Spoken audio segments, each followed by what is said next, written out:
नमस्कार साथियों, मैं हूं सुशील और आप देख रहे हैं मेरा चैनल द फैंटास्टिक इन्वेस्ट।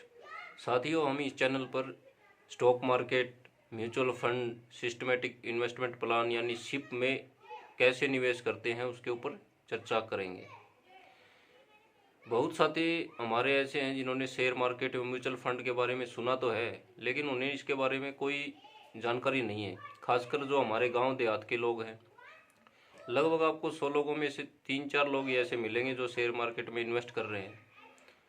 साथियों, जो आजकल जो भी आदमी है ना, जो बिजनेस करना चाहता है, तो उसके कोई भी वो बिजनेस करता है तो पूरा हिसाब किताब लगा के वो बिजनेस करता है। जैसे मान लो कि कोई किराने की दुकान ही खोलना चाहता है, खोलना चाह रहा है, तो शुरू से ही हिसाब किताब लगाना शुरू कर देगा कि इतने रुपए का माल आएगा, इतने की मेरी बिक्री हो जाएगी और इतने का बिजली का बिल आ जाएगा, इतना दुकान का किराया जाएगा और इतना महीने में मैं बचत कर लूँगा। इसके अलावा कोई अगर गाड़ी खरीदता है किराए पर चलाने के लिए, तो वो भी शुरू से हिसाब किताब लगाना शुरू कर देता है कि इतनी मेरी डाउन पेमेंट जाएगी, इतनी गाड़ी की किस्त आ जाएगी, इतनी मेरे को बुकिंग मिल जाएंगी और इतना मैं महीने में बचा लूँगा। कहने का मतलब ये है कि जो आजकल जहाँ भी पैसा लगाता है तो पूरा हिसाब किताब लगाकर पहले ही लगाना शुरू कर देता है, और लगाना भी चाहिए क्योंकि इतनी मेहनत का पैसा होता है।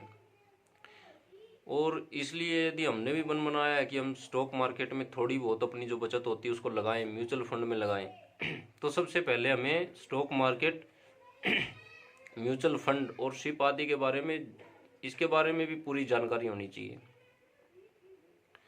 तो आज से हम इस चैनल पर स्टॉक मार्केट के बारे में चर्चा शुरू करेंगे और आज ये अपना पहला वीडियो है और आने वाले वीडियो में हम स्टॉक मार्केट के बारे में पूरी जानकारी लेंगे कि स्टॉक मार्केट क्या है, अच्छा शेयर क्या होते हैं, मार्केट में शेयर की खरीद और बिक्री कैसे होती है, अच्छा कंपनियां अपने आप को शेयर मार्केट में क्यों लेकर आती हैं, इसके अलावा शेयर मार्केट में शेयर खरीदते समय हमें किन किन बातों का ध्यान रखना चाहिए, शेयर मार्केट में प्रयोग होने वाले शब्द इत्यादि बहुत कुछ जानकारी, जैसे शेयर का फंडामेंटल एनालिसिस कैसे करते हैं, टेक्निकल एनालिसिस करते हैं, शेयर मार्केट क्या एक जुआ है, ये बहुत लोग बोलते हैं कि शेयर मार्केट एक जुआ है, तो हम ये भी जानकारी लेंगे कि शेयर मार्केट एक जुआ है या जुआ नहीं है, या हम उसको जुए में कन्वर्ट कैसे करते हैं।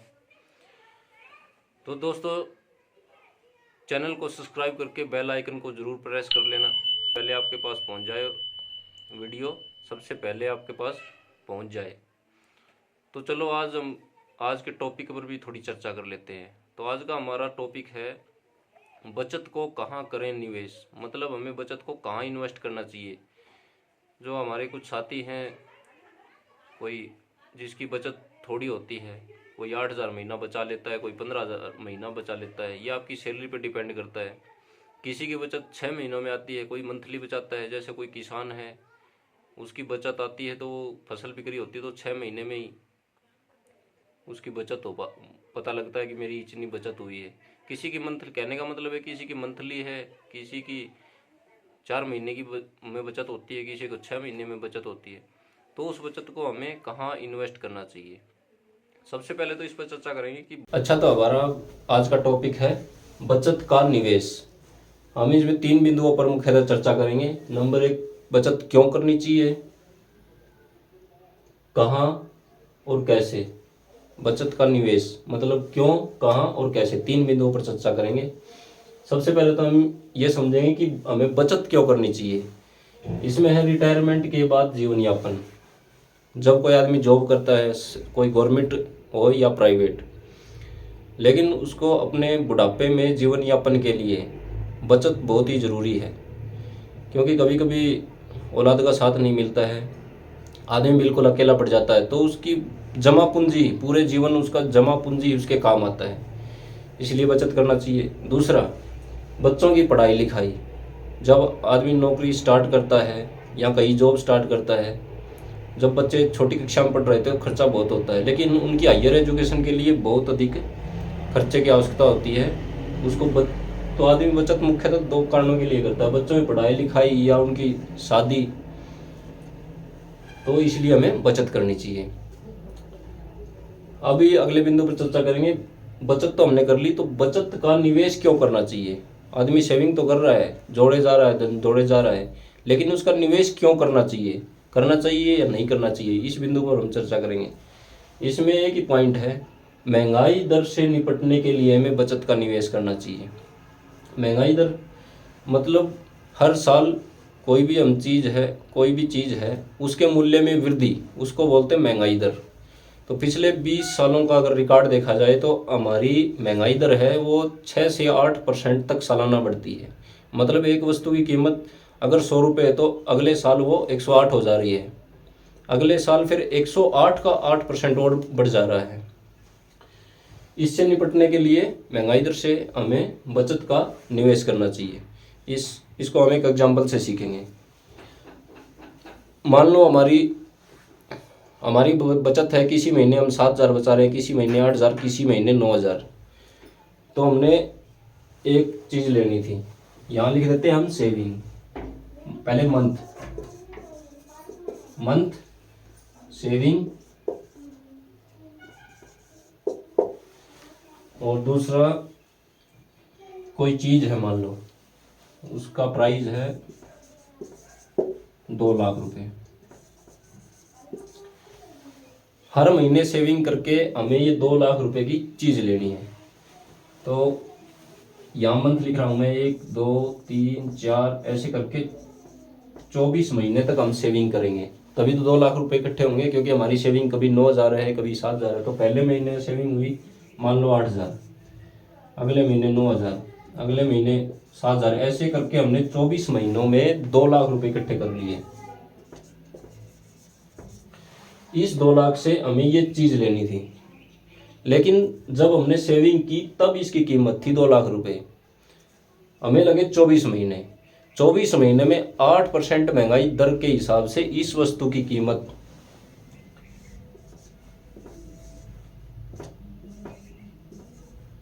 2,33,800 के लगभग हो जाएगी। हमने पूंजी ली 2 लाख रुपए, ये चीज़ हमें लेनी थी, लेकिन इसकी कीमत अभी 2,33,000 हो चुकी है, क्योंकि महंगाई दर 8% के हिसाब से सालाना बढ़ती है। अभी ये चीज़ आ रही है 2,33,000 में। तो मोटा मोटी हमें 2-3-4 महीने और सेविंग करनी पड़ेगी, तब हमें ये चीज़ हम अभी ले सकते हैं 24 महीने के बाद। तो हमने देखा कि हम 4 महीने पीछे चले गए। अगर हम यही पहले मंथ की सेविंग होती, इसी को हम इन्वेस्ट कर देते, मान लो किसी एफडी में इन्वेस्ट कर देते, किसी बैंक में जमा करवा देते, ब्याज मिल जाता, तो कम से कम हमारे पास 2,33,000 नहीं तो 2,20,000 15,000 तो जमा हो जाते। तो महंगाई दर, इसमें हमने देखा कि महंगाई दर बढ़ने के कारण वस्तु की कीमत ज़्यादा होगी, लेकिन हमारी सेविंग 2 ही लाख हो पाई। आशा करते हैं कि आप समझ गए होंगे इस एग्जाम्पल से। तो हमें महंगाई दर से निपटने के लिए बचत का निवेश करना चाहिए। अभी हम अगले बिंदु पर चर्चा करते हैं, कहाँ बचत का निवेश तो हम कर देंगे, लेकिन कहाँ करेंगे, अभी ये मुद्दा हमारे सामने आ जाता है। इसी मुद्दे पर अभी हम चर्चा।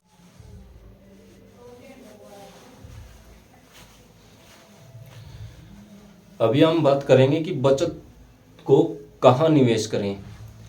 तो सबसे पहले हम लेके चलते हैं बिजनेस से। Number 1 business. एक एक बिंदु पे हम अभी चर्चा करेंगे।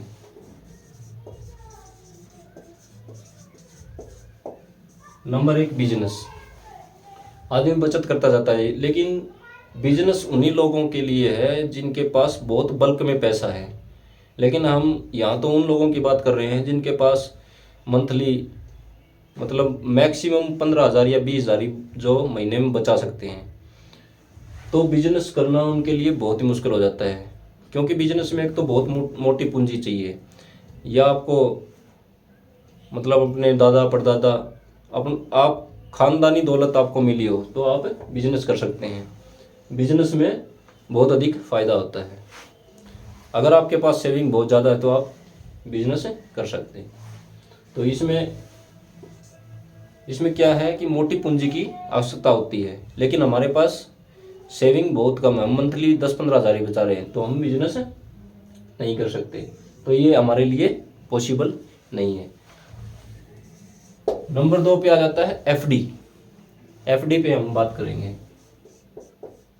एफडी मतलब फिक्स्ड डिपॉजिट, जितना धन हम बैंक में जमा करवा देते हैं तो हमें एक निश्चित पीरियड के लिए जमा करवाना होता है। ये एफडी होती है 4 साल के लिए या 5 साल के लिए, उसमें टाइम बॉन्ड होता है। एफडी में क्या होता है, fixed deposit, fix in bank. एक तो ये हो गया, एक हो गया गवर्नमेंट बॉन्ड। गवर्नमेंट बॉन्ड हम खरीद सकते हैं, उसमें आपको फिक्स्ड, अच्छा ये इसमें हम अभी करते हैं रिटर्न पे बात, कितना रिटर्न मिलता है। तो एफडी का रिटर्न आपको पता ही है, 6 से 8% तक इसमें हमें ब्याज मिलता है। जैसे हमने 20,000 जमा करवा दिए इस महीने से, तो 5 साल के बाद ही हम उस पैसे को निकाल सकते हैं। टाइम बॉन्ड होता है उसमें, बीच में हम निकाल नहीं सकते, तो बीच में निकालेंगे तो ये ब्याज नहीं मिलेगा। इसमें एक ही खामी है, इतना ही ब्याज मिलता है। लेकिन हमने पहले महंगाई दर पे बात की थी, तो महंगाई दर भी इतनी बढ़ रही है 8%, ये इतना ही ब्याज दे रहा है। तो एफडी के एक इसमें टाइम बॉन्ड भी है, तो एफडी भी कर सकते हैं ये, लेकिन ये एक सेफ इन्वेस्टमेंट है, इतना ब्याज आपको पक्का मिलेगा ही मिलेगा। ये हो गया एफडी बात। इसमें एक ही मेरे को गलत लगा कि ये सिर्फ महंगाई दर को ही बीट कर पाती है, बीट भी नहीं कर पाती, महंगाई दर के बराबर ही रहता है। नंबर 3 पे अभी बात करते हैं रियल एस्टेट। रियल एस्टेट में क्या कहता है, प्लाट ले लिया आपने, कोई मकान, दुकान या कोई जमीन ले ली, इसमें आपको रिटर्न कैसे मिलता है। जैसे कोई आपने प्लाट ले लिया, उसकी कीमत बढ़ गई 6 महीने बाद, 2 साल बाद, तो आपको बेच सकते हैं। हाँ, इसमें मुनाफा अच्छा होता है, ज़मीन के भाव ज़्यादातर बढ़ते हैं। कोई मकान ले लिया, उसका किराया आता रहेगा, कोई दुकान ले ली, किराया दे दिया, आपने खुद छोटा मोटा बिजनेस कर लिया, या कोई ज़मीन ले ली तो आप। लेकिन इसमें क्या है, इसमें भी एकदम से बल्क पूंजी की आवश्यकता होती है। जैसे कोई अच्छी ज़मीन आप लेंगे, अच्छा प्लाट लेंगे, तो उसमें कम से कम आपको 25-30 लाख रुपए आज के ज़माने के हिसाब से चाहिए, अगर अच्छी जगह पे लोगे। लेकिन वही बात आ जाती है कि हमारी सेविंग तो 10,000 महीना है, 8,000 महीना है। हाँ, जिसके पास अच्छी पूंजी जमा हो गई है वो इसमें पैसे डाल सकता है। ये एफडी से बेहतर है। एफडी और बिजनेस से तो बेहतर नहीं है, लेकिन एफडी से ये बेहतर है, इसमें इन्वेस्ट किया जा सकता है। तो आपके पास अगर सेविंग ज़्यादा है तो आप इसके बारे में सोच सकते हैं। फिर नंबर 4 आ जाता है कमोडिटी बुलियन।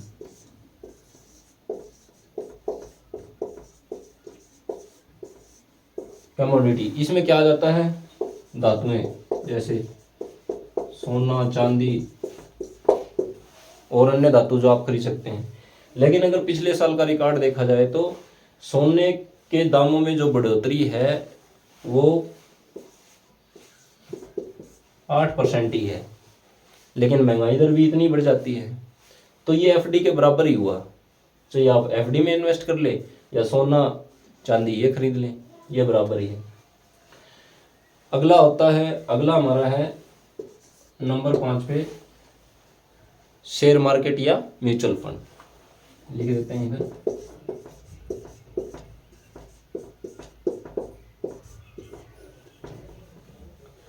शेयर बाजार,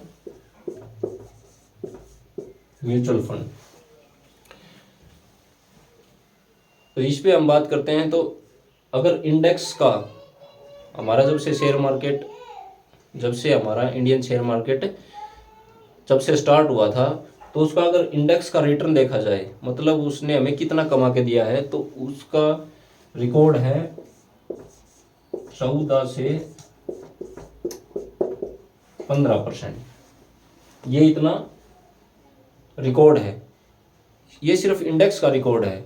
लेकिन कई शेयर तो ऐसे हैं जिन्होंने बहुत ज़्यादा कमा के दिया है, आप गणना भी नहीं कर सकते। किसी ने जैसे 2008 की मंदी के बाद भी पैसे लगाए होते, तो किसी ने शेयर ने तो 1 लाख के मतलब 4-4 करोड़ रुपए भी बना दिए हैं, जो अच्छे शेयर जिन्होंने उस समय चुने थे और लेके बैठा हुआ है।